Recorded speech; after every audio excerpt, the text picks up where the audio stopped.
I think it starts with acknowledging how people feel. We don't heal unless we acknowledge, address it, call it out, name it, and then we begin to move to a place of hope. When we connect, we survive.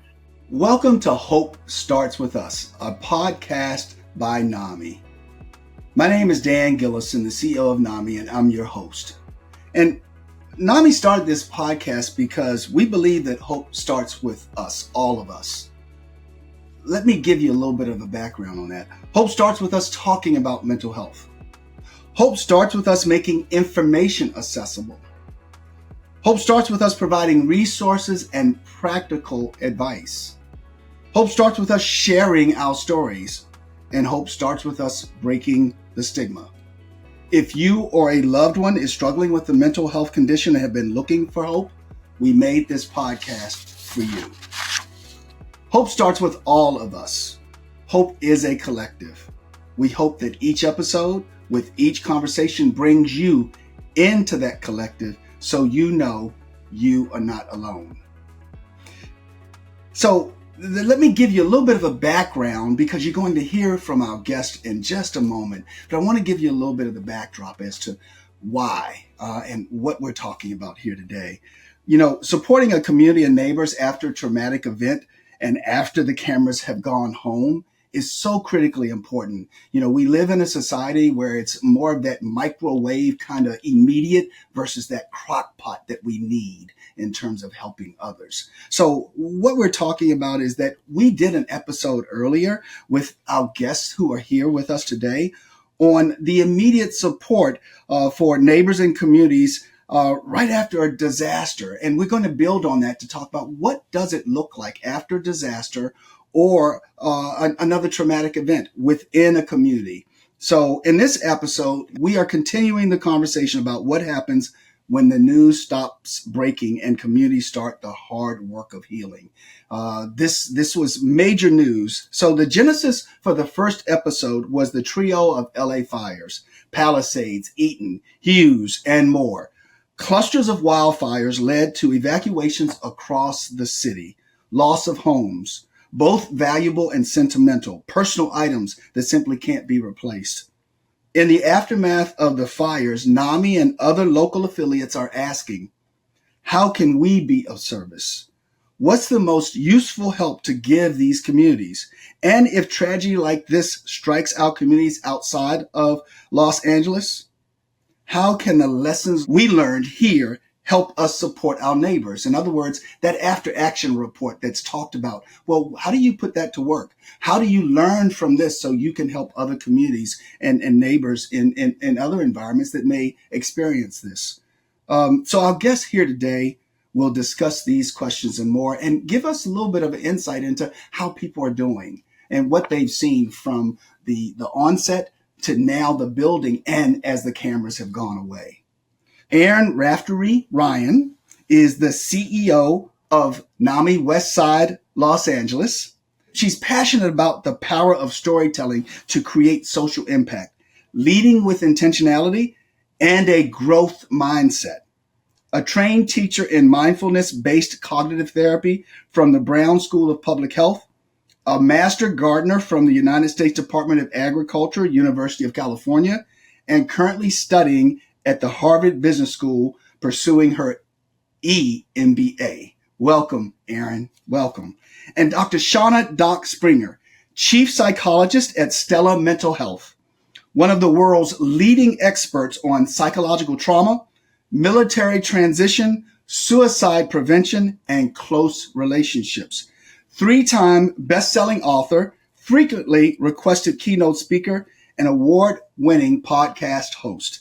From California, these wildfires impacted her hometown as well as Erin. So Erin, start this off for us. As living in these impacted communities, can you share how your family is doing in terms of as they're navigating this now? And how have the past 2 months been for you? Dan, thank you first and foremost for having this conversation and doing this follow-up because it's so important. So I really appreciate that. Well, The past 2 months have been very challenging in some ways. My family and I are safe, and I'm very grateful for that. We weren't, our home wasn't directly impacted. So, like this morning, I had some coffee and eggs and bacon. And I was just thinking about, oh my gosh, it's so comforting to have those comforts of home, that I can do those, the smell of coffee from my coffee pot, those simple things. And it made me think of a lot of the friends and neighbors that couldn't wake up in their own home and be able to do those simple things, those tasks that you do every day, and the comforts of home. So the weight of the devastation and the trauma we feel every day, but we also still feel that resilience, a bit of exhaustion, and the hope of working together with our community to rebuild. Yeah, thank you, Erin, and I really appreciate you sharing. And you're so right; it's those simple things, just starting your morning off with that the fragrance of the coffee, and then knowing that you can have that breakfast, and just the feeling that you have in terms of consistency and continuity that so many others have lost. So thank you for sharing that. Doc, the same question. How are you doing? What have the last 2 months been like for you personally? And then, if you don't mind, can you toggle into professionally as you help others? Thank you, Dan. Hi, Erin. Good to see you both again. Glad to be on. So my family has moved into an apartment as of 2 weeks ago. So it took a while to find an apartment, but they now have stability and they're in a safe place. And they were staying with a friend before, but now they've rented an apartment and intend to rebuild. So everybody's okay in my family. Professionally, I have found a lot of meaning in hosting a wildfire survivors group and developing some materials on, steps to take and ways to calm your nervous system, and even a Spotify playlist and some things like that, to be able to do something, because I was not directly impacted. I'm up in the Bay Area. And the journeys, the healing journeys of people going through this are so different and so interesting and related to what you just talked about. The smell of the coffee, these like little things. We have a concept in psychology of decision-making fatigue, that if you have to make, X number of decisions by the end of the day, it gets really hard and there's a level of fatigue, which is why a lot of times our habits break down at the end of the day. There's a variant of that when everything is different and new. The coffee maker, how it works, the coffee you're drinking, the clothes you put on your body, like all of those little friction areas can really be exhausting, and they can add up in a way that people don't really notice. And they're just feeling so exhausted that a lot of my group members have said, I've had to get way out of the situation into a totally different city or a different country even. In the case of one who went home to Canada for a while before my nervous system could really relax, and I slept for days. And so I'm just seeing so many different journeys, and grateful to have this follow-up conversation, because so much of healing isn't just right away, but sort of over the marathon of the process.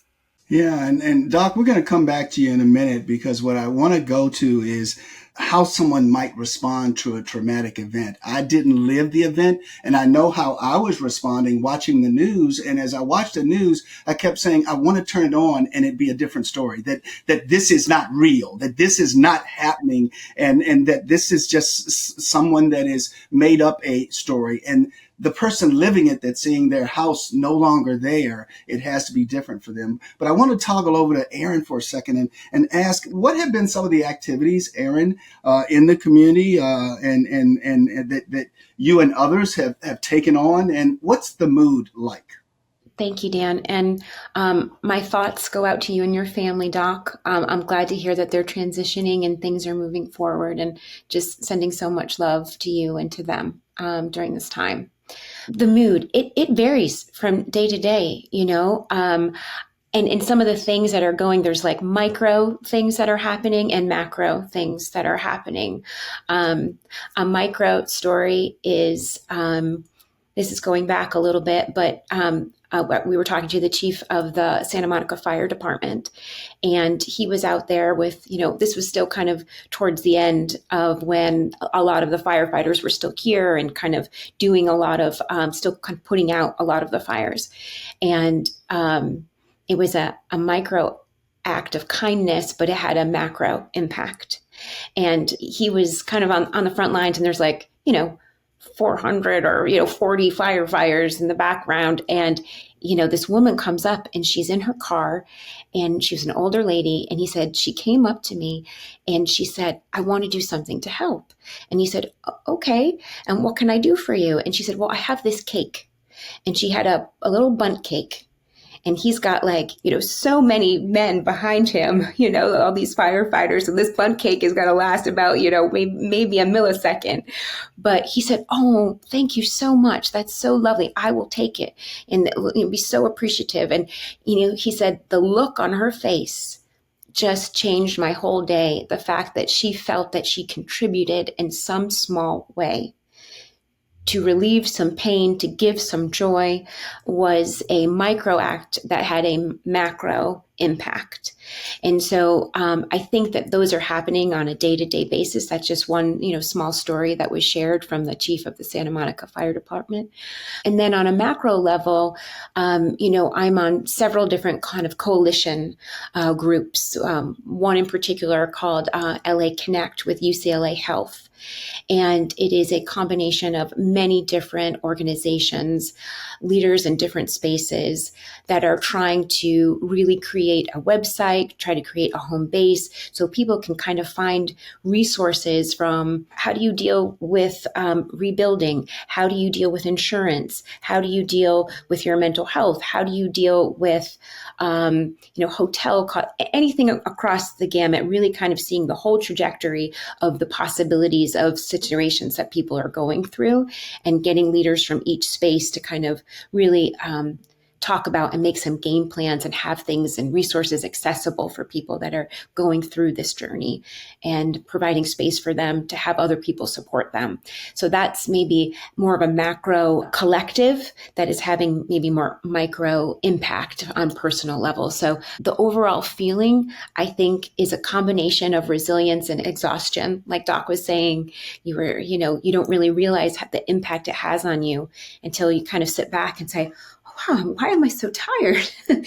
Oh, because we've been doing all these things. Yeah, thank you, Erin, and thank you for sharing the story about the bundt cake and all that you're doing with LA Connect, and looking to actually, construct that tapestry of different organizations making such a difference. And I really appreciate it. And Doc, congratulations to your family that's now in an apartment, and they've only been in an apartment 2 weeks. When you think about that, their resilience leading up to being in an apartment is just incredible, because it's that uncertainty, and it's dotting all those I's, crossing all those T's, and looking for a place, and so much more in terms of insurance, and will you rebuild, and what does that, and going back to work. So there's so much there. So the last time we spoke, Doc, we talked about how there are many ways someone might react to traumatic events. In a similar vein, could you respond to some of these experiences that Erin has shared and what you know of, if you would, please? Sure. So what I've learned through my fire survivors group is that the healing journey is different for everybody. There's no sort of one path to heal, just like there's no one path around grieving or one right way to grieve. This is similarly true. And some of the things that have come up is, some people have a lot less choice than others. Like if you, for example, were in a home that's on land you didn't own, you can't even get started in the process of deciding whether you're going to rebuild or not, because a lot of that decision is out of your hands. For others, it was how fast they could get stabilized in an apartment with a printer so that they could start working on the insurance claims, while other people, their whole healing process got delayed because they didn't have the tangible physical things they needed to really start to stabilize and start to rebuild some of that constancy. I think there's something that can happen as well with relationships. As people go through trauma and change like this, one of the impacts is on the need to have safe relationships. And, Dan, you brought up this really important piece I don't want to miss about when the cameras stop recording, or however you said it, like when everybody goes off camera, the trauma is still there, and it's going to be very long lasting. And it's been said about the grieving process that people's address book often changes. I think the same thing is true here, that there have been, on the hope side of things, some really wonderful communities where a lot of displaced people from the Palisades or Eaton Fire have landed in the same apartment complex and been this amazing healing community for each other, where they will gather for meals and workouts and yoga sessions and take walks together and build out like this whole new tribe of friends and family. So that's what the hopeful side of it looks like.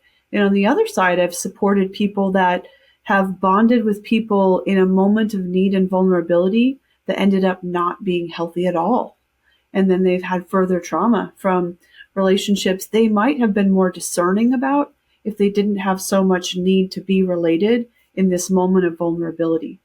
So it's all over the map. There's no real way for me to say this is the journey, other than to say that everybody kind of has a similar impact at first.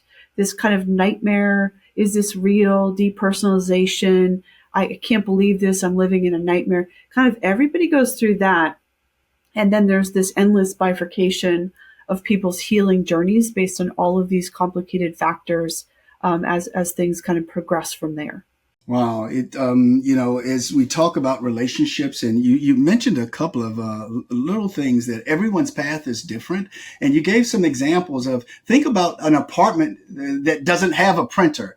Printer is essential because of what you're navigating and what you have to do. And then also, if you want to rebuild, but the property that you had was on land that you didn't own. There's so many dynamics here. We say a couple of things at NAMI that are critically important. We say you are not alone and nothing about us without us. And then we really focus on support groups. So as you talked about, a lot of the displaced families are in the same apartment complex. That's a support group that's been created around them. So that's really very tangible, and I understand it greatly. So let me ask this question. Now, Los Angeles is a big city covering 468 square miles of land, and the fires burned across 89 square miles of the city.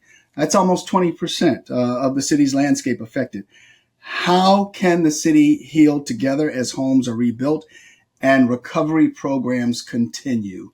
You've got our first responder community, which many of them were impacted as well. You've got the faith community. You've got the nonprofit sector. You've got the academic sector. You've got all of these different sectors, the business sector, that need to come together. I think it goes back to what Erin was saying earlier about LA Connect. So I was interested in getting both of your perspectives on how is. Because the cameras are not there. And these are some of those lessons learned and after action that we need to be looking at for the future and for the good of the people that are navigating it right now. Stay the course. I mentioned in the first episode, when we first got together and started this conversation, about how you can feel LA strong, how it's palpable, how everyone is recognizing the collective trauma that our city has experienced. And like you said, 89 square miles burnt, over 16,000 structures gone, 29 lives lost. So we have been traumatized as a collective community.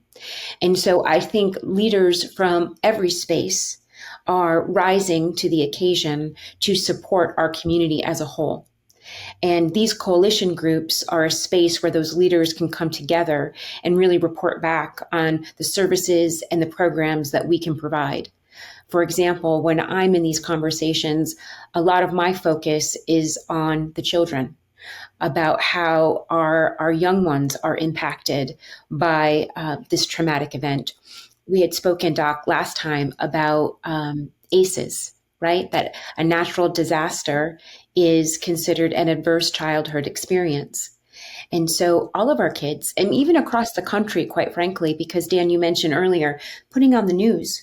When you see the news and it's just devastation, I mean, apocalyptic almost, and you don't really, it doesn't seem like it's real. And it's happening more and more across the country, right? Not just here in Los Angeles, but natural disasters are becoming more frequent. And I think it's something, with our NAMI programming, we're so blessed to have trauma insight, to take those for school educators. It's a simple online program where you can really get trained to see those warning signs for trauma and to maybe get ahead of the possibility of PTSD, anxiety, depression, address that early on. So when I'm in conversations with other leaders across the county, whether it be in business, academics, healthcare, representing the voice of NAMI, I always want to share our programs and how we can come to the table and really uplift our community and support them in a meaningful way. Thank you, Erin. Thank you very much. Doc? I do think it is, a coalition effort. It has to be multifaceted and nuanced and responsive more than anything. The healing journeys are so different that there needs to be a wide array of different services for people that are in a different place and need different things. And so the way that we, build trust in human relationships is through safe, responsive attachments. And in kind of a macro level, I think that responsive provision of what we need to heal and repair and get back our lives and rebuild is equally important. And so that's why you really do need to have a shared and collective effort around this kind of rebuilding. I think I would also call out that it's really important to look out for those who are otherwise isolated.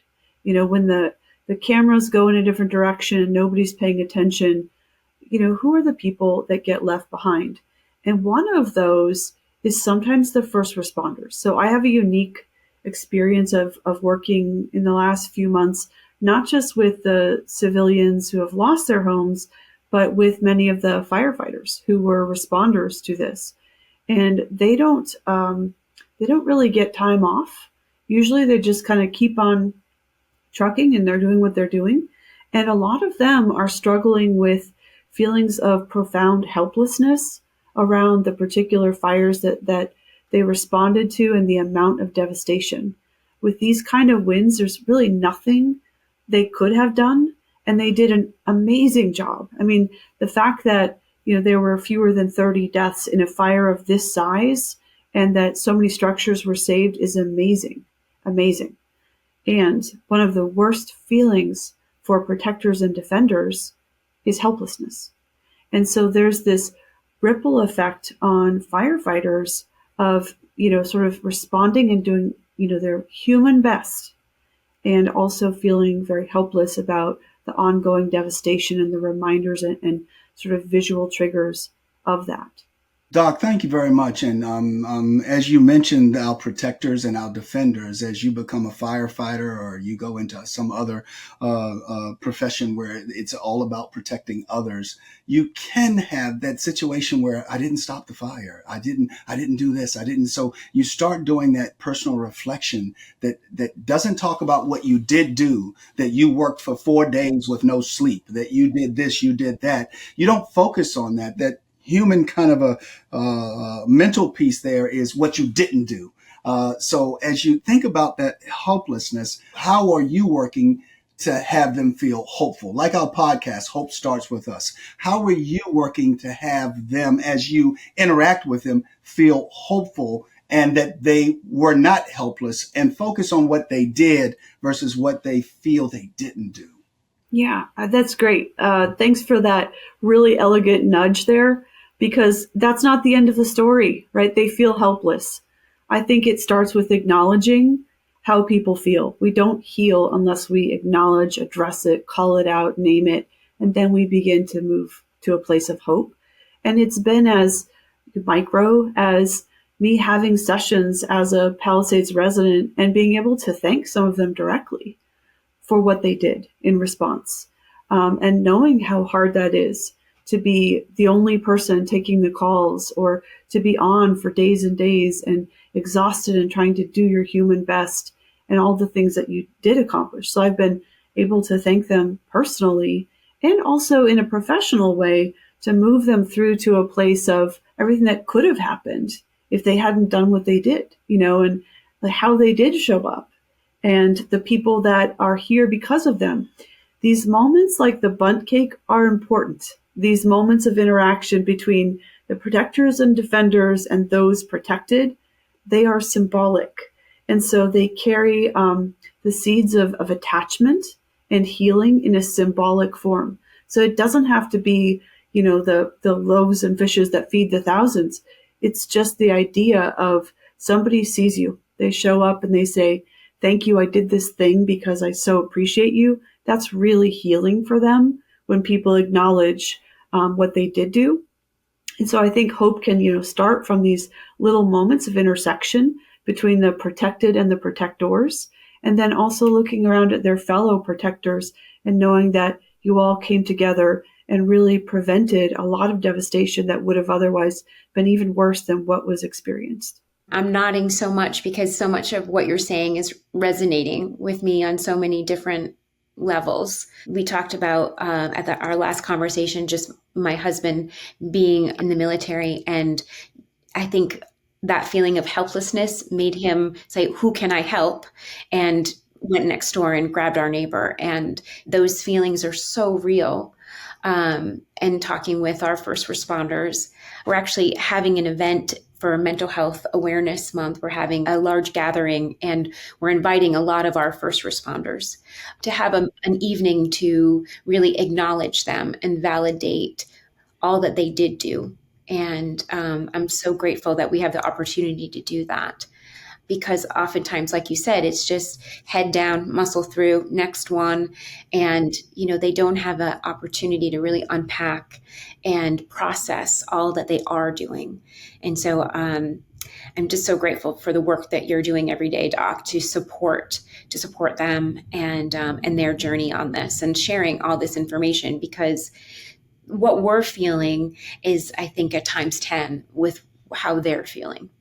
Yeah, thank you, Erin. Thank you, Doc. I want to go back to something that you said earlier, Doc, and ask Erin about this. You mentioned safe, responsive attachments. I want to ask about pets and young people. And was there any observation on how pets helped young people and are hopefully still helping young people with some continuity? And what was the experience during and what's the experience now? And I think I wrote it down correctly, safe, responsive attachments. And I'm thinking about pets and safe, responsive attachments. I know, Doc, you may not have been thinking about that, but I'm thinking about that with young people.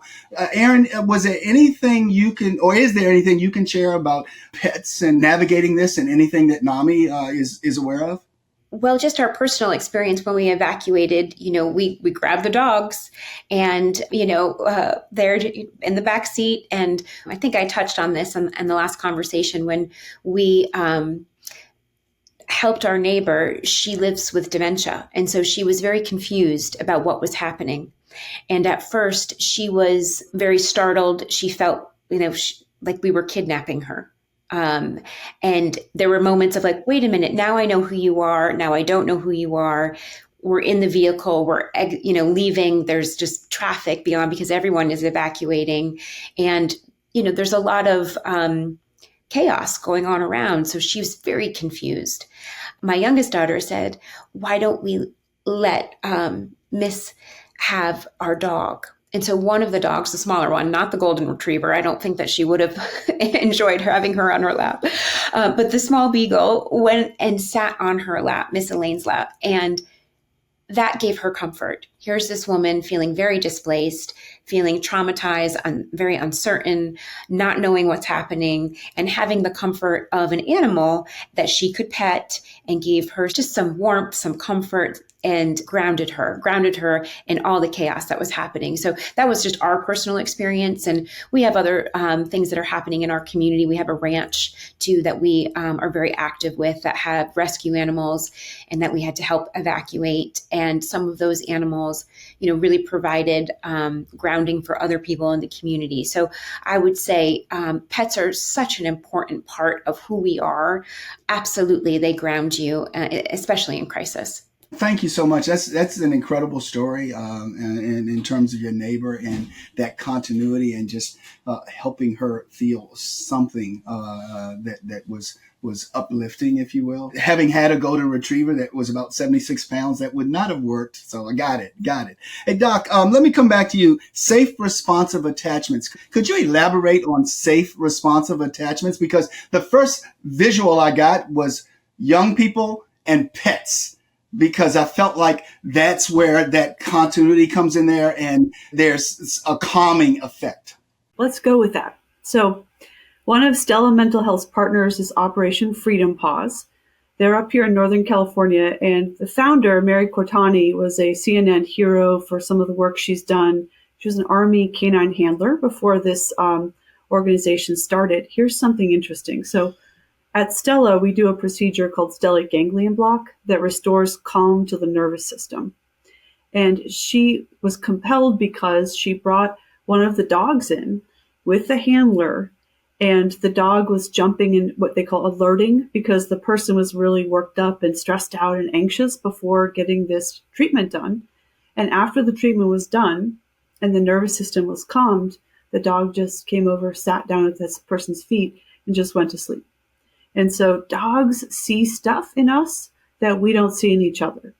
And what Mary's doing now, we're doing actually some work together.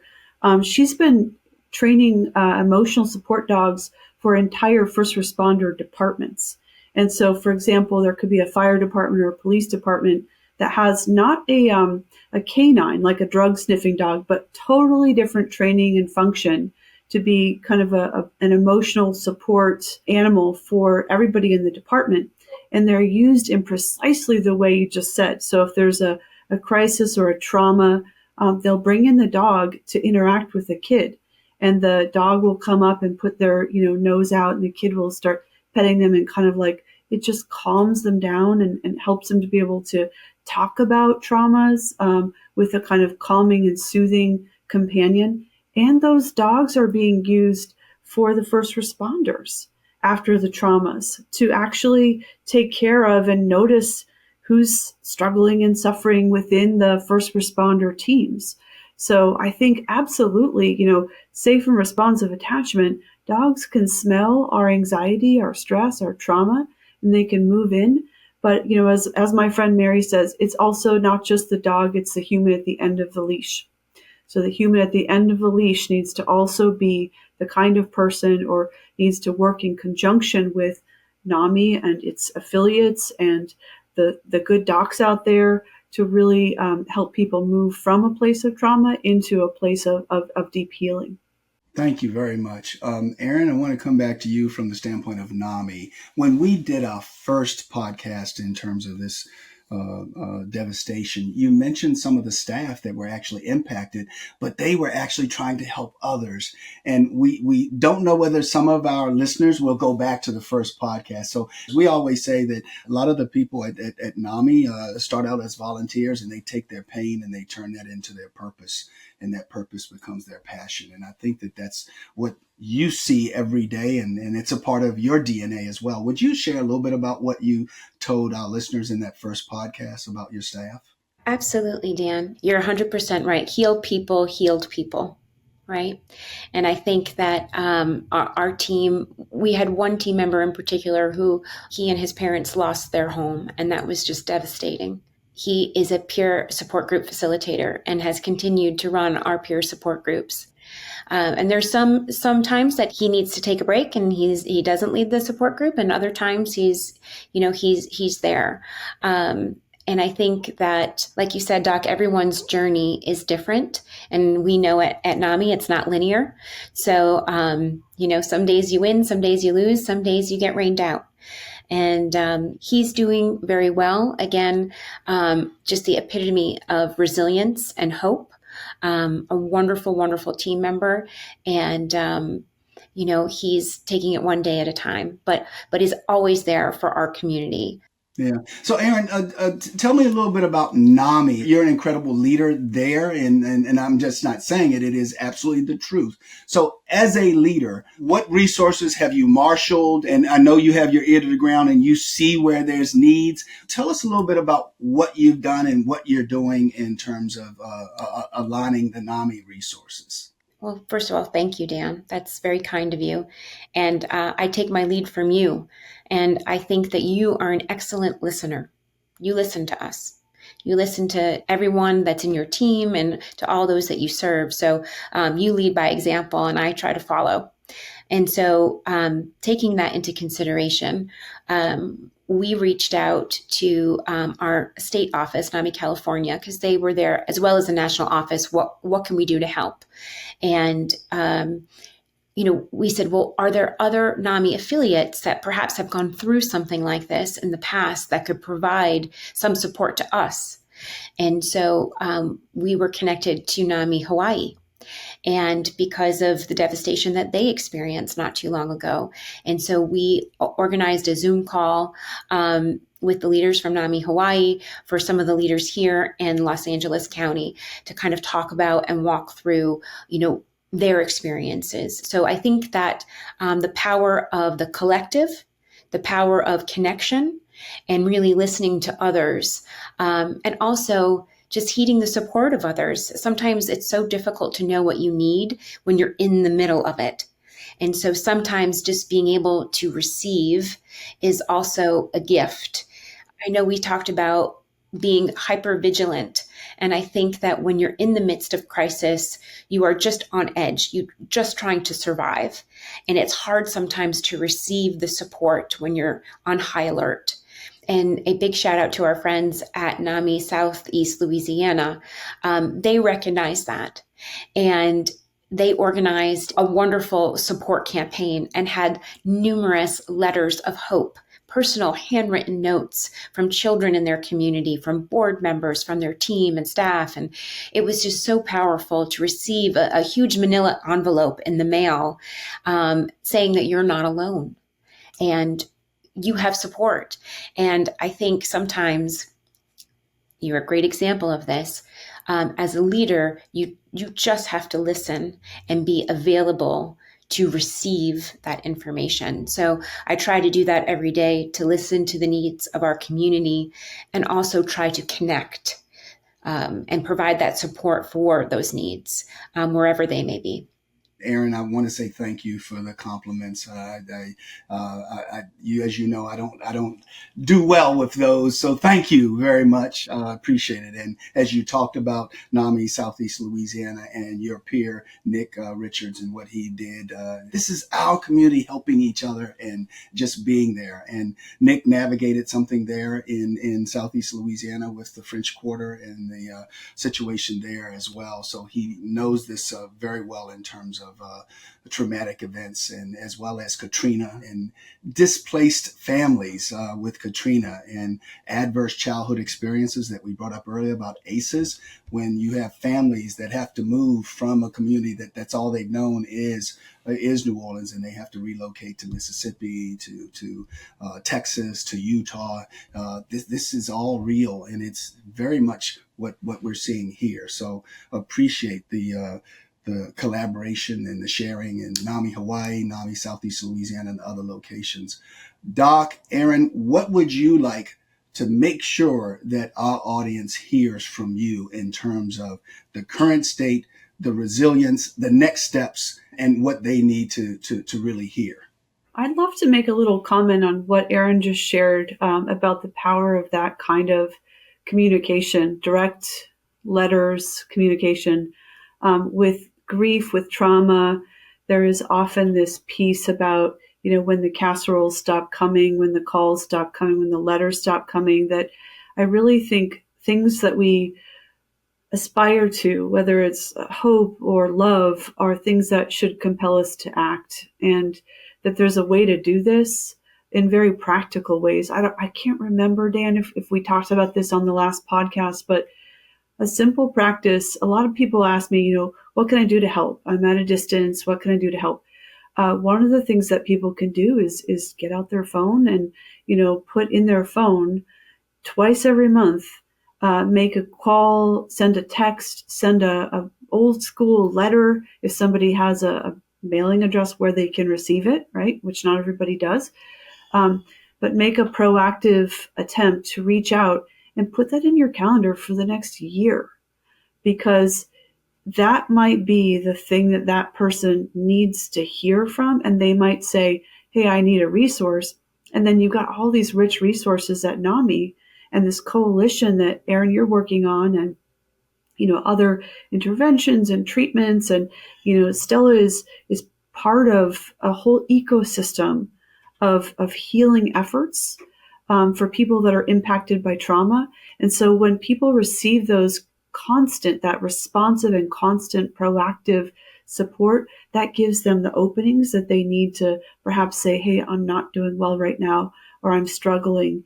And it just sends that message in such a powerful way. You're not alone, and you're not on your own, and there are people with you. You're not walking this really traumatic or grief loaded journey alone. So I think that's the thing I would leave, is that love and hope are practical things, and we can use our iPhones and our Androids to make those things actionable. Thank you. Thank you. Well, I wanted to ask one last thing here. For any listeners local to Los Angeles, could either or both of you share resources you know about for healing after trauma? I think especially if any of these resources focus on this community-focused lens rather than the individual therapy, I think our listeners would love to hear. Absolutely. I would definitely recommend people look up LA Connect, and it's in process right now too. So the website is in process, but it is a collection of resources. There are so many out there, and there are very different specific areas that people need support. So I think that is a collective and a coalition of tremendous resources. We also work very closely with the Jewish Federation of Los Angeles, and they're an amazing organization that doesn't just foster resilience and hope for people with the Jewish faith. It's for every denomination, and they've been incredibly active. And so the Jewish Federation of Los Angeles, their website is quite helpful. The amount of resources that everyone is pulling together is quite extraordinary. So it really, I think, depends on what you're specifically looking for. But that's why I think these coalition groups are so important, because they're pulling leaders from every different department and really looking at the whole, zooming out and seeing everyone and where those needs are.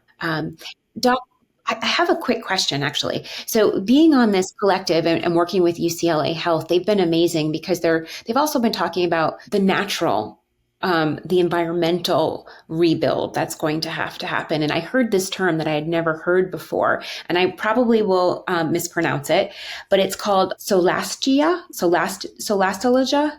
like nostalgia, but solastalgia.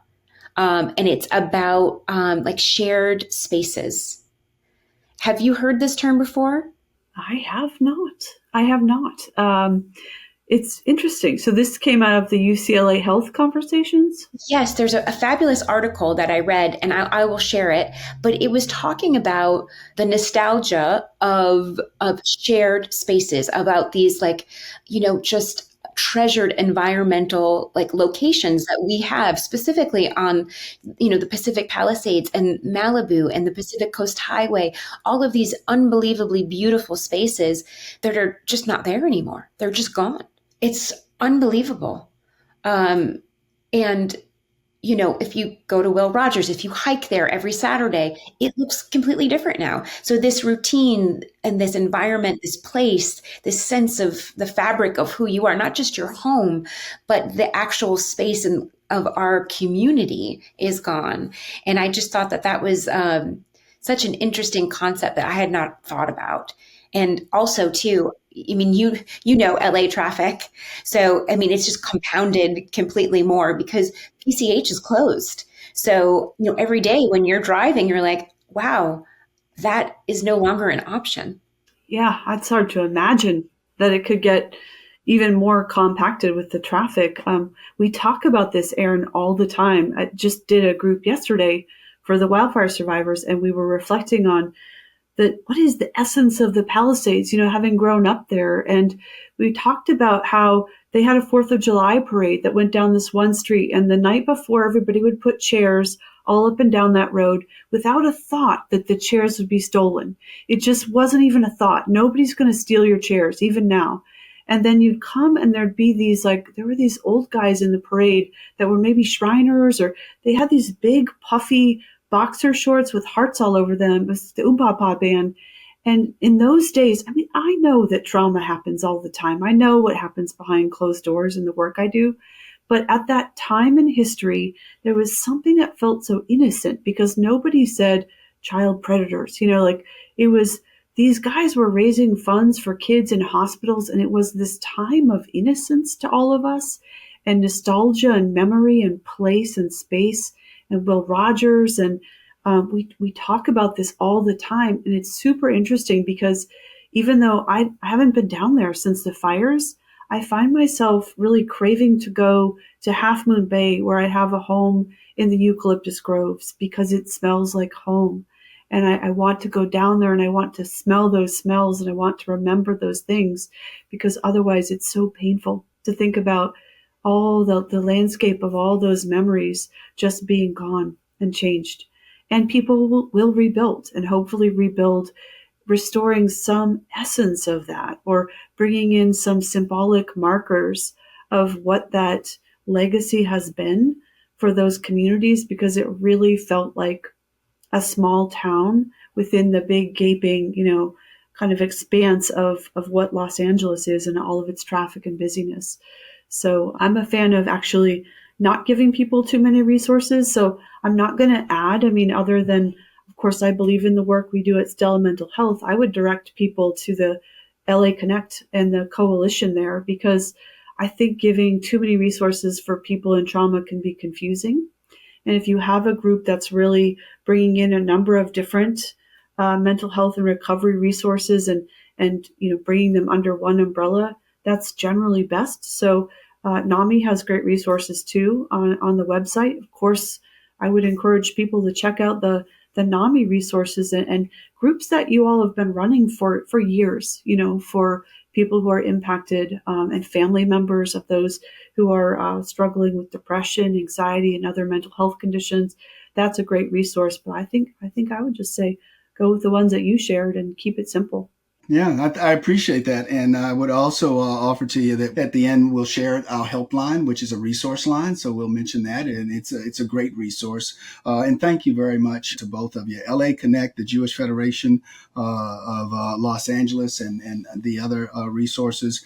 Also, I had not heard that word, but I get it because I'm thinking about my biorhythms of places I've always gone, places I've always been able to access, and how I've moved in those spaces, whether it's Will Rogers, or the one time I did get to see Malibu, and I've had the opportunity to go to Half Moon Bay once, Doc, and if I went back, I would do the same thing the same way, because it instantly became a part of my biorhythms. And that's another part of what so many of our friends have had to put aside or have lost, because it's what they consistently did that now they can't. So this is about resiliency. So, we also look at something where we say we don't judge a person by the cover of the book. We want to get into past the table of contents and into the chapters. So NAMI always likes to create judgment-free zones where people can be themselves. And with our support groups, and even one of our courses, Family to Family, what happens is someone that has felt alone all of a sudden goes to this support group or this class, and all of a sudden they're sitting across from someone who's navigating a similar experience. And all of a sudden the light bulb goes off about, I'm not alone. Now we can get into the chapters versus just the cover of the book. So it's really cool. But it is about the collective. It is about collaboration. And we so much appreciate the collaboration right here. So as we wrap up, I have a question for both of you. And it's one that we wrap up each one of our podcasts with, so you know it well. The world can be a difficult place, and sometimes it can be hard to hold on to hope. That's why with each episode, we dedicate the last couple of minutes of our podcast on a special segment called Hold On to Hope. Erin and Shauna, can you tell us what helps you hold on to hope? I'll jump in, Doc. I've said this once before, but just conversations like these, spaces like these, to know that you're not alone and to be able to share your story and to have a space to be vulnerable and show your strength through vulnerability, and to give that opportunity or invitation to someone else to do the same. I think that is the definition of hope. Well said. Well said. Safe, responsive attachment with people who are worthy of our trust, who see us, who listen for longer than feels comfortable, who give us space to feel whatever we feel and express whatever we need to express. And if I had one saying that encapsulates the work and writing I do, whether it's around suicide prevention, healing from trauma, it's when we connect, we survive. Thank you very much. And the transition with the military, that's huge. So that's another part of your portfolio of work. And I want to thank you coming from a military family and knowing when my brother was coming out of the military after 22 years, that transition was significant. Thank you for that body of work. And Erin, I heard you mention something that you're putting together where you're going to be able to acknowledge a lot of first responders and thank them. So appreciate that. And I didn't know if you wanted to say anything about it, but I think that it's incredible piece of work that you're doing right now that is very labor intensive, but the end result is going to be cool. Anything you want to say about that? Oh, well, thank you, Dan. That's so kind of you. Yes, we're working on something very exciting. And it's kind of a three-tier partnership with a local NAMI affiliate, NAMI Westside Los Angeles, a state, NAMI California organization, and the national organization, headquarters, NAMI National. So the three of us are partnering together to really put on an amazing event May 8th at the Beverly Hills Hotel here in California. And it's going to be a mental health gala for Mental Health Awareness Month. And we have the absolute pleasure of honoring co-founders of Happy Coffee, Robert Downey Jr. and Craig Dubitsky. They are really redefining the relationship of entrepreneurship and philanthropy, which is so very exciting, that innovative relationship. So giving them the Heart of Innovation Award, which is very exciting. And then we'll also take a moment in the program to really highlight what's been going on here in our county and all of what we've discussed today about the trauma of displacement, the anxiety about rebuilding, and the uncertainty of what happens next, but all of the resilience and hope of our community coming together and collaborating to rebuild. So we're very much looking forward to having an evening of hope. Thank you, Erin. And to all of our listeners, I do have the formal wrap up, but I'm just going to say something as you listen to this podcast. You know, there's this saying, people don't care how much you know until they know how much you care. And you've just had the opportunity to listen to two leaders who care so very much. And they bring their full selves to this work, and they do it because they care about you, care about the community, and care about all of us and our well-being. So with that said, this has been Hope Starts With Us, a podcast by NAMI, the National Alliance on Mental Illness. If you are looking for mental health resources, you are not alone. To connect with the NAMI HelpLine and find local resources, visit nami.org/help. Text HelpLine to 62640 or dial 800-950-NAMI or 6264. Or if you are experiencing an immediate suicide, substance use, or mental health crisis, please call or text 988 to speak with a trained support specialist or visit 988lifeline.org. I'm Dan Gillison, your host. Thanks for listening. Be well.